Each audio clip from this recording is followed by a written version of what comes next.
Count the grain first, your grace.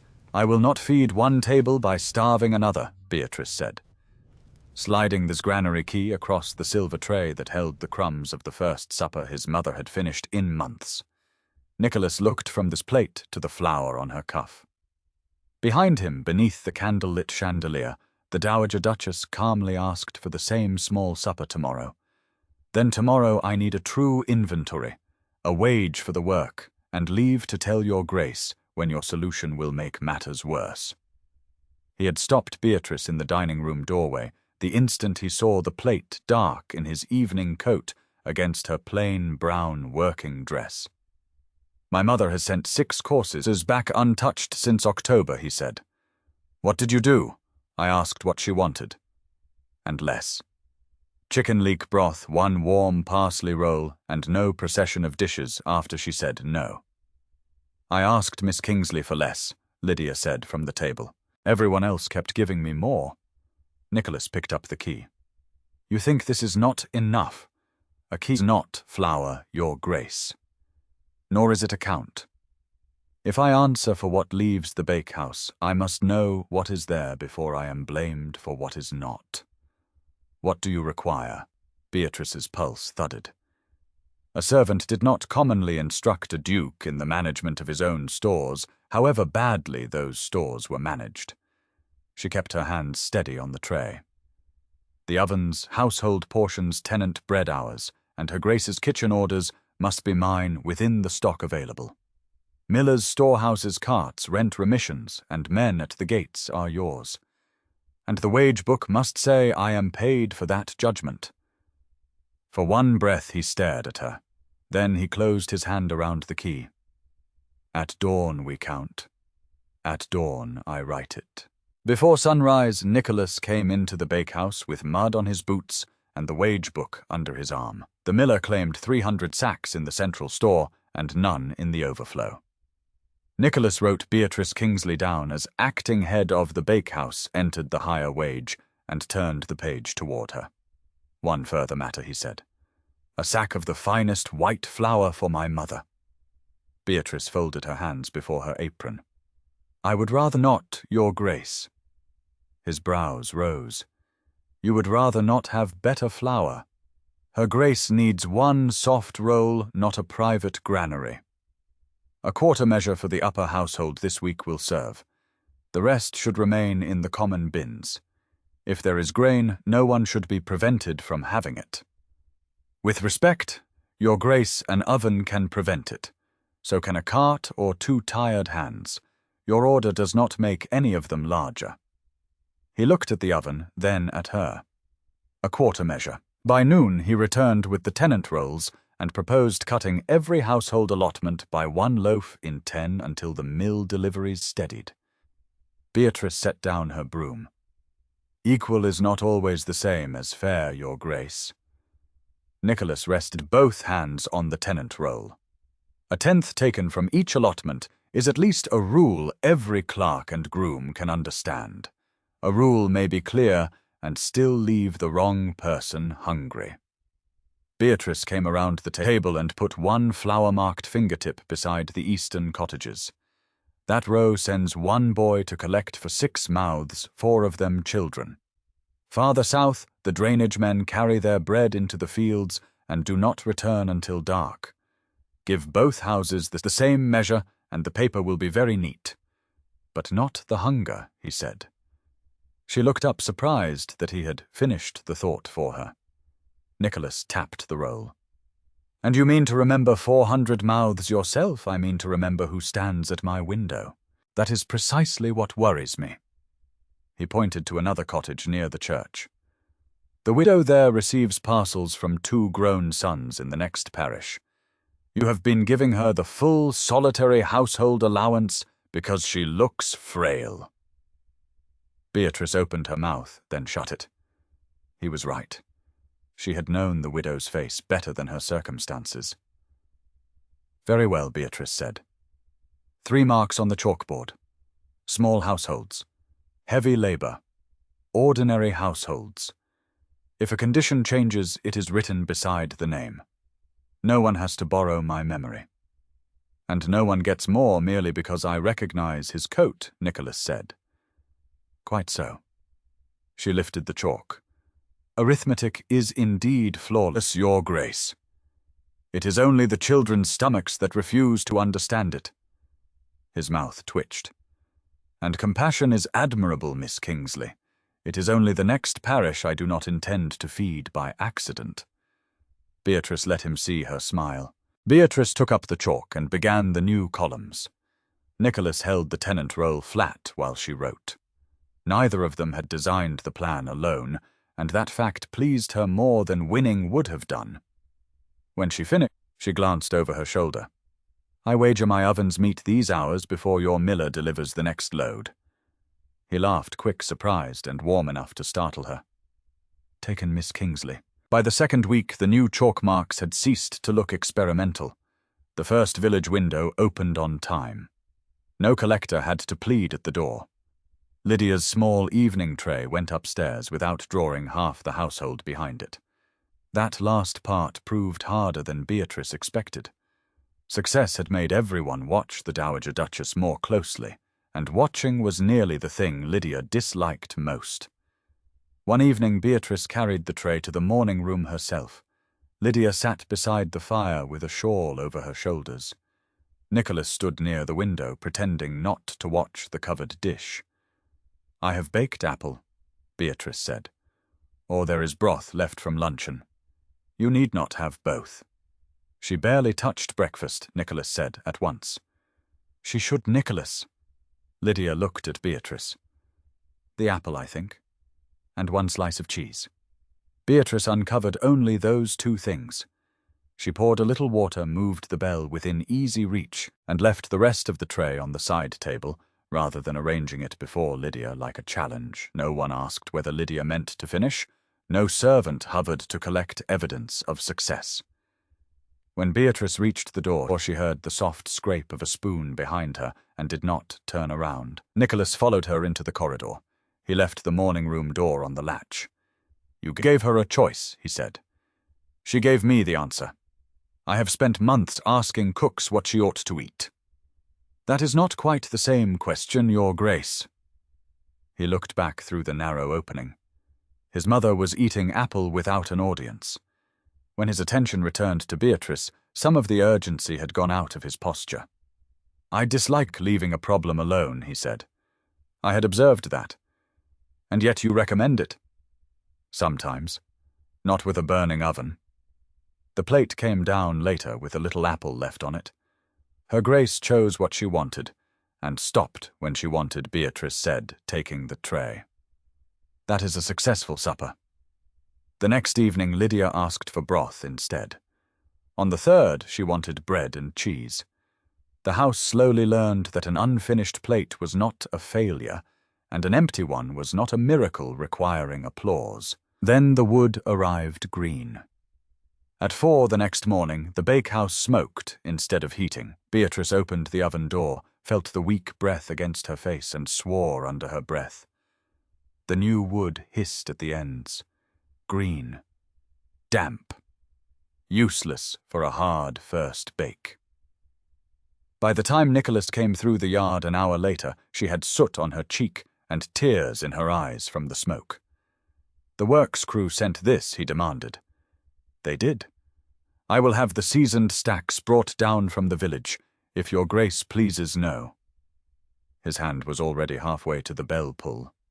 It stopped.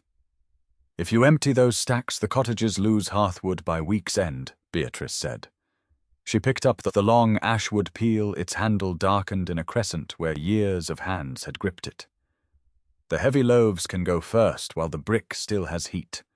Household rolls will take the fall. I can set a wetter dough for the retained heat tonight. You will be here until midnight. I fear bread does not rise faster for a duke's displeasure, Your Grace. It only respects heat. He stared at the smoking oven. Then, very deliberately, he let the bell rope fall from his hand. What do you need tomorrow? Seasoned wood that is not already keeping someone alive. That narrows the choice. It was meant to. He left without another argument. Beatrice spent the morning shifting tins, judging the oven by the color of the brick, and drawing the heaviest loaves earlier than she liked. The first batch browned unevenly but held. The second rose lower, yet it baked through. At noon, a groom brought word that Nicholas had diverted a wagon from the South Estate stack and ordered the great hall fires kept low until the supply steadied. No tenant wood would be touched. The following morning, the wood burned cleanly. 3 days later, the main bread cart's axle split in the yard. Nicholas had 2 grooms reaching for the heaviest baskets before Beatrice reached the door. "If your grace permits," she called, "do not carry the bread. Move the people." He looked from her to the broken wheel. 3 collection hours, she said. Eastern cottages at 10, southern at noon, northern at 2. Send riders with the change and delay the rent office until tomorrow. Nicholas considered the lane once, then pointed to the stable. "Riders out. Rent calls wait." That was almost the whole argument. By 10, the first collectors were coming through the yard. By dusk, the last basket had gone. The brevity of the quarrel unsettled Beatrice more than the old ones had. A month earlier, she would have braced for rank explanation and a second command. Now Nicholas heard a practical objection and altered course before pride had time to make a ceremony of it. Worse, she had begun to know the instant when he would do so, the small narrowing of his eyes, the glance toward the actual obstacle, the sudden gathering of energy toward whatever could still be changed. She noticed it because she watched him too much. That realization arrived while she was carrying an empty bread basket and nearly made her walk into the bakehouse door. At dusk, Beatrice leaned both hands on the work table and discovered that hunger had been waiting for her attention all day. She cut a thick slice from a coarse loaf and a wedge of hard cheese. For once, she did not take the plate upstairs to the servants' hall or eat standing. She sat. The oak door opened before she had taken a bite. Nicholas came in without his cravat. His collar loosened a sheaf of mill notes in one hand. He looked at the papers, then at her plate. Beatrice raised a warning finger. "If those pages contain a crisis, it may wait until I have chewed. They contain 3 crises and 1 extremely offensive invoice. Then they may wait longer." To her surprise, he laid the papers on a flour chest. Beatrice cut another slice of bread. Before she could divide the cheese, Nicholas took the knife, made 2 pieces, and pushed the thicker one toward her. She compared them. "You are attempting to reform arithmetic again, Your Grace. It is an estate levy. Collected from whom? Apparently from me." He took the smaller piece. They ate while the banked oven clicked behind them.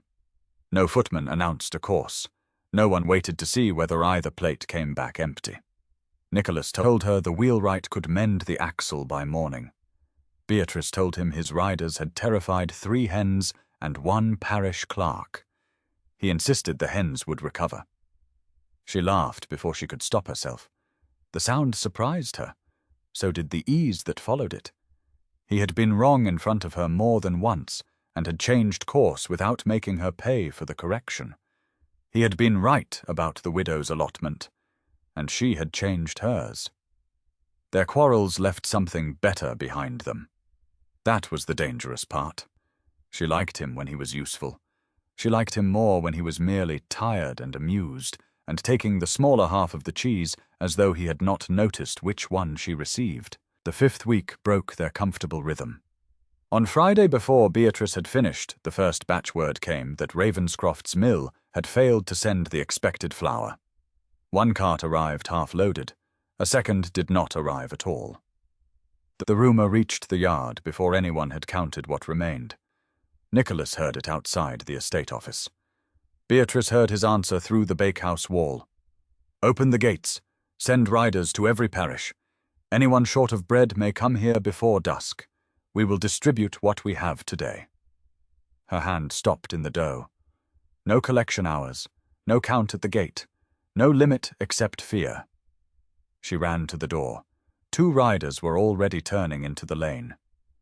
"Your Grace." He looked across the yard. But people were moving around them. grooms and labourers carrying his order outward, and Beatrice saw at once that shouting a quarrel after them would only sharpen the alarm. She went back inside. That was her mistake. Instead of making the shortage visible by stopping at the safe limit, she tried to absorb it. She's ordered every finished loaf brought to the service window. She mixed another batch. When one kitchen maid was sent upstairs, Beatrice took her place at the cutting board. When a second girl began crying as the voices outside rose, Beatrice moved her aside and took that station too. By noon the yard was packed. Baskets knocked against the stone wall. Men who had walked miles pressed forward because they feared there would be nothing left when their turn came. Women called household names over one another. A serving bell rang somewhere in the house and rang again. Beatrice did not answer it. 2 for the western cottages. 1 there, no, not 3. I said 2. She was losing count. The oven heat struck her back while winter air rushed through the open service shutter. Sweat dampened her collar. She had not eaten. She had not sat. Each time someone asked whether more bread was coming, the answer rose automatically. Yes. 1 more batch. The flour in the nearest bin fell below the mark she used for the evening bake. She saw it. She kept working. A maid brought Lydia's small covered supper tray to the end of the table and whispered that the upper kitchen wanted to know whether Beatrice meant to send the parsley rolls. 5 minutes, Beatrice said. There were no 5 minutes. She reached for the last full sack beside the bin. Her hands closed on the rough cloth. She pulled. Nothing happened. Her arms had simply ceased to obey. The sack slipped from her grasp and struck the flagstones. Flour burst across her shoes in a pale cloud. Beatrice caught the bin with one hand, missed with the other, and sat down hard against the wood before her knees could fold completely. The noise at the window did not stop. Then the outer door slammed. Nicholas came in. His gaze moved from the open shutter to the emptying bins to Lydia's waiting tray to Beatrice on the floor. He went very still. Beatrice had never seen stillness look so unnatural on him. Then he turned, closed the serving shutter. The nearest maid obeyed. Nicholas stepped into the yard door. His voice carried without a bellow. "The distribution stops here." A protest rose. He lifted one hand. "The order to gather was mine. The confusion is mine. I called more people than this bakehouse could serve safely. Tomorrow the collections return to Miss Kingsley's hours. No household will lose its place because of my error, but no more bread leaves this door today." He ordered the estate men to clear the path, not by pushing the crowd, but by sending each group home with its assigned hour for the morning. The guards moved to the edges. The crush loosened. Voices lowered. Only when the doorway was clear did Nicholas come back to Beatrice. He crouched in front of her without touching her. "I broke the order of it," he said. "I saw shortage and called everyone at once." Beatrice wiped flour from her palm. Her chest was still working too fast. "And I saw everyone arrive and decided I had to feed them all. You should have stopped me. I should have stopped the bread when I could no longer count it." He looked at the fallen sack. "So tomorrow changes." "Yes." "What do you need?" The answer came before habit could replace it. "1 full morning away from this room. I am sleeping until noon. You take the yard. Keep the line off my door." His brows drew together. "1 day is not enough. I asked for 1 shift. You nearly fell into a flour bin. I sat beside one with excellent judgment." That earned no smile. "Until noon," she repeated. "And one of the second cooks takes the morning ovens under the written bake order. No one alters the ration measures because I am asleep." Nicholas exhaled through his nose. "Until noon. A second shortened shift the day after. 2 paid hands at the yard while the shortage lasts." Beatrice considered. The old impulse rose to say the extra hands were unnecessary, that she could manage after a night's rest. She looked at Lydia's waiting tray. No, she said to herself, more than to him. Nicholas heard it anyway. No to what? to pretending I can do 3 stations because other people are hungry. Something in his face eased. The ration measures remain yours, he said. The yard remains mine. And tonight, another cook finishes her Grace's tray. Beatrice almost objected. Then she did not. The parsley rolls were made without her. Lydia ate one of them. The world did not end. The next morning, Beatrice woke before dawn out of habit and lay rigid beneath the blanket, listening. A cart rattled into the yard, then another. She could almost hear the service shutter opening. Her feet were on the floor before she remembered her own order. Until noon. She sat back down. At 8, a kitchen maid brought a covered plate to her room.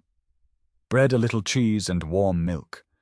Beatrice nearly told the girl to take it away. The words reached her tongue and stopped there. Who sent this, the cook on morning duty, miss? Said you would scold us if we let a tray come back untouched. Beatrice stared at the plate. Then she laughed quietly and ate every bite. At noon, she returned to the bakehouse. The yard was orderly. Nicholas stood beside the service entrance with a chalk tally. A prosperous tenant farmer was arguing for an extra sack. I have paid rent on 3 farms for 20 years, the man said. Surely your grace can add 1 measure. The allotment is set by the bakehouse. I am asking you, and I am declining you. Rank is a poor reason to make another household's loaf smaller. Next. Beatrice stopped just inside the doorway. He had not used her absence to become generous at her expense. He had not combined the crowded hours when one cart ran late. He had extended the window instead. Nicholas saw her and held out the tally. The noon hour is clear. The ovens are banked. I did not touch the measures. I see that. His mouth tilted. You sound disappointed. I am trying to survive the shock. She took the chalkboard from him. The figures were orderly enough. But halfway down the flour entries, she saw something that pulled the humour from her. This delivery is short. Ravenscroft says damp weather spoiled part of the grist. Beatrice moved to her own board, where each morning's flour arrival stood beside the number of loaves baked. She ran one finger down the marks. Yesterday was short too. Yes, by almost the same measure. Nicholas reached for the mill papers on the shelf. Then I ride down now. If your grace would wait. He stopped. The dough quantities did not change. Household orders did not change.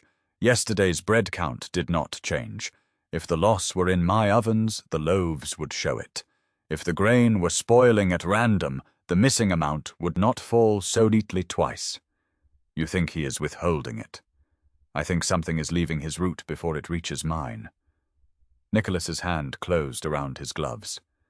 That is enough for me. It may not be enough for him. If you accuse him now, and the grain is somewhere we have not named, he can call it an error and move it before morning. His expression hardened. Beatrice knew that look by now. It was the instant before he turned anger into horses, men, and orders. She put 2 fingers against his sleeve. Give me 1 more delivery. His eyes dropped to her hand. She let go. 1, he said. In return, find out which estate stores he is allowed to use and which road his carts take when they do not come straight here. That is my part. Yes. And if you discover where the flour is, opening the door is yours. Deciding what leaves my oven remains mine. Agreed. The word came without hesitation. Beatrice turned back to the board. The lines of chalk suddenly seemed less like numbers than footsteps. Every morning she judged proofing time by the sound of the mill cart entering the yard. On ordinary days, it left the mill, crossed the lower lane, and reached her in less than an hour. If it vanished longer than that, the missing time had to belong somewhere. Nicholas paused at the door. Miss Kingsley. She looked over. His temper had not disappeared. It had simply been given a direction. Will you eat after the evening batch, he asked. Beatrice considered him. Will you? I had intended to threaten a miller through supper. Then I suggest altering your intention. A smile touched his face. "I will eat whatever you permit me." Percival Ravenscroft moved before the next delivery could prove anything. At dawn on the 7th week, he told the carters there was no flour to send. Then, within hearing of tenants waiting at the mill, he supplied a reason. "Ask the Duke's new favourite.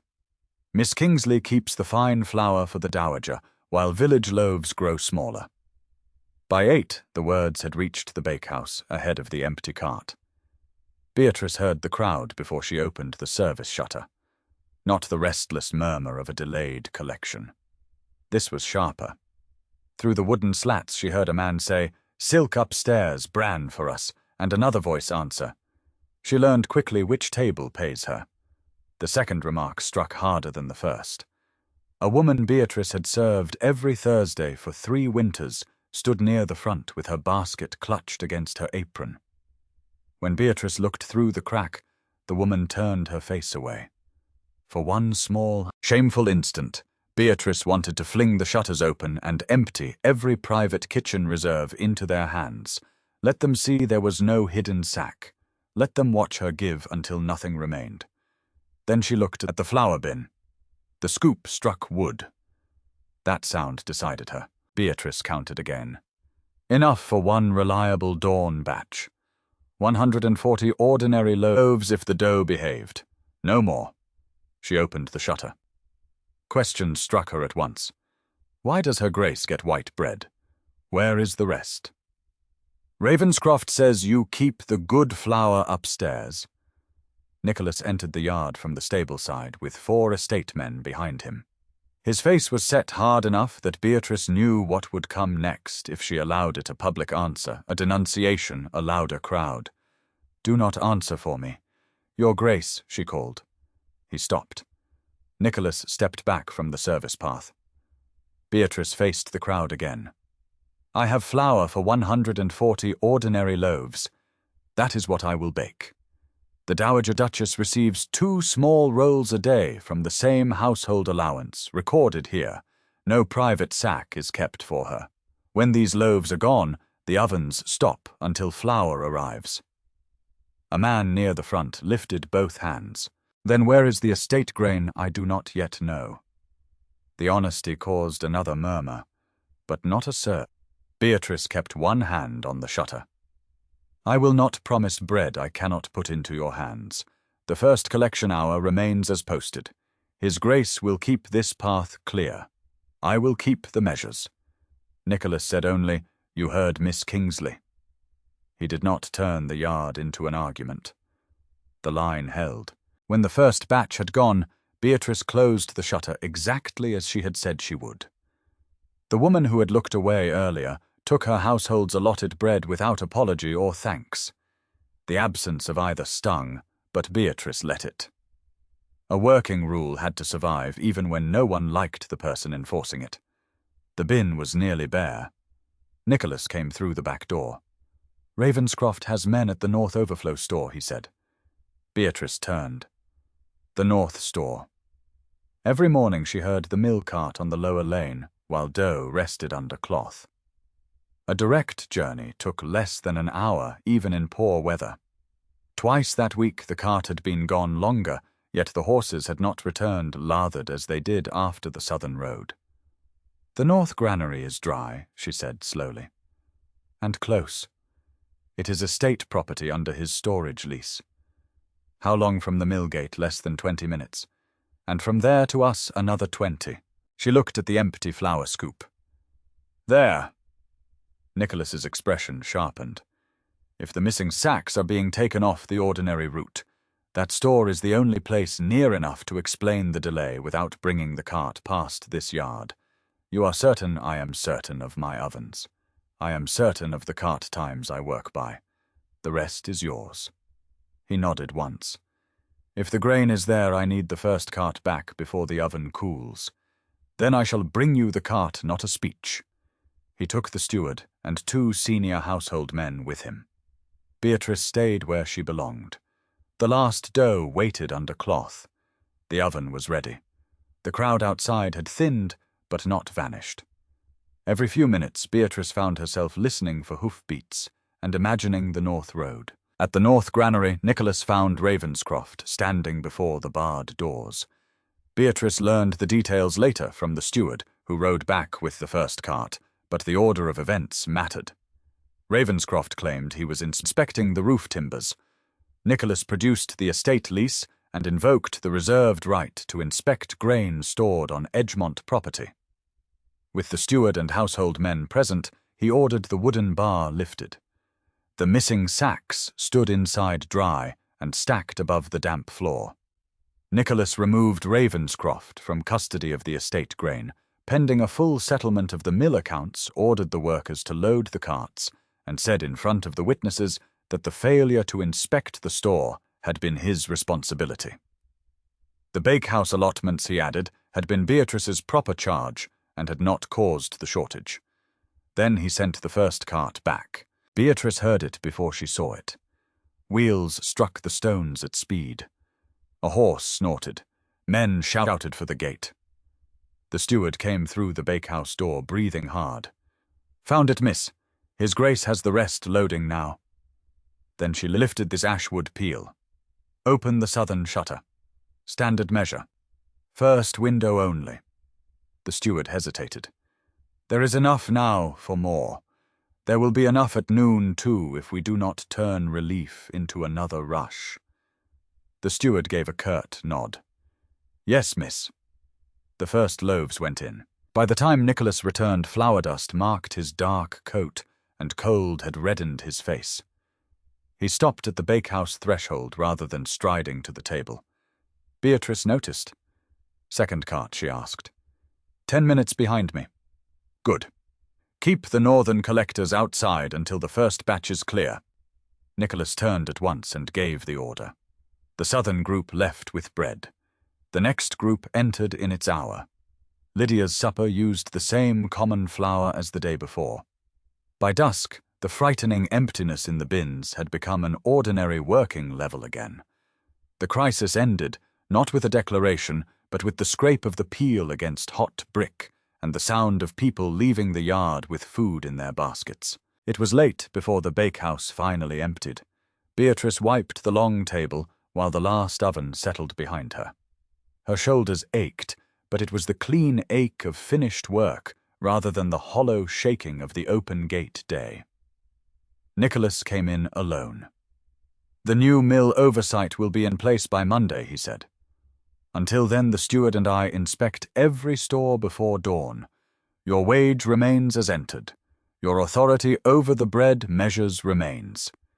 The 2 extra hands remain through winter, and 1 second cook takes a full morning turn each week." Beatrice stopped wiping. He had begun with work. "And if Her Grace tires of my broth," she asked, "then you will still be head of the bakehouse, and if I tell you an oven cannot survive one of your reforms, I shall object vigorously. I expected nothing less. Then, after objecting, I shall listen." Beatrice folded the cloth and set it aside. "I am staying through the winter," she said. "Under those terms." Nicholas's gaze held hers. "Are there other terms?" She walked around the table. "Yes," Beatrice said. She stopped close enough to see flour caught at the seam of his sleeve. "You may stay until the second batch is drawn." A breath left him. If she added, "You can manage not to reform the oven." His mouth curved. "The oven has obvious defects. You may court the defects tomorrow, and tonight." Beatrice caught the front of his coat between 2 fingers and drew him the small remaining distance. "Tonight you are not discussing masonry." For 1 heartbeat she stopped. A cook did not take hold of a duke's coat and draw him down in his own house without knowing exactly how much the world could make of it. Beatrice knew the distance between their stations had not vanished, and drew him closer anyway. She kissed him once. It was brief, quiet, entirely her decision.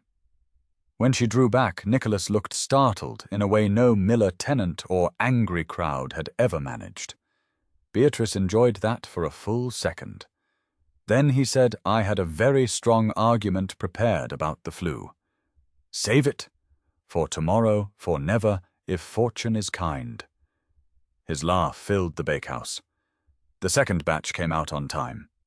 Nicholas stayed by the table while she drew it, smiling when she looked up. 2 weeks later, the evening routine at Edgemont House had become almost offensively ordinary. A young maid came down from the Dowager Duchess's rooms, carrying a silver supper tray. She set it on the wash counter without calling for Beatrice. The plate held a few crumbs, a smear of butter, and half a slice of apple. No one froze. No bell rang. No one ran upstairs to ask whether Lydia had truly eaten. Beatrice looked over once from the bakehouse doorway, smiled, and went back to the oven. Another cook had the first bake tomorrow. The collection hours stood on the chalkboard, and the flour bins held what the morning count said they held. Beatrice no longer had to be the only person awake for the work to hold. She drew the first loaf of the evening batch and slid it onto the board. The oak door opened. Nicholas came in with a leather folder under one arm. He stopped, glanced at the work table, and left the papers on a bench by the door. Beatrice raised an eyebrow. "No policy, I was warned."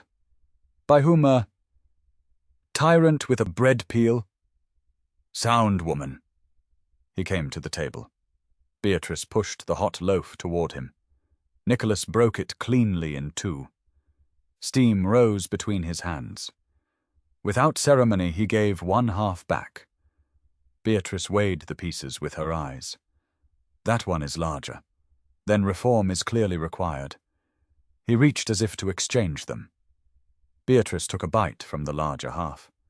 Nicholas stopped. "You have defeated reform," he said. "Only this branch of it. May I return for tomorrow's second batch, if you bring an appetite and no policy." He smiled and bit into his bread. Through the service passage behind them, the maid carried Lydia's nearly empty silver tray toward the washroom. No one watched it go. Beatrice kept the larger half of the loaf, the end,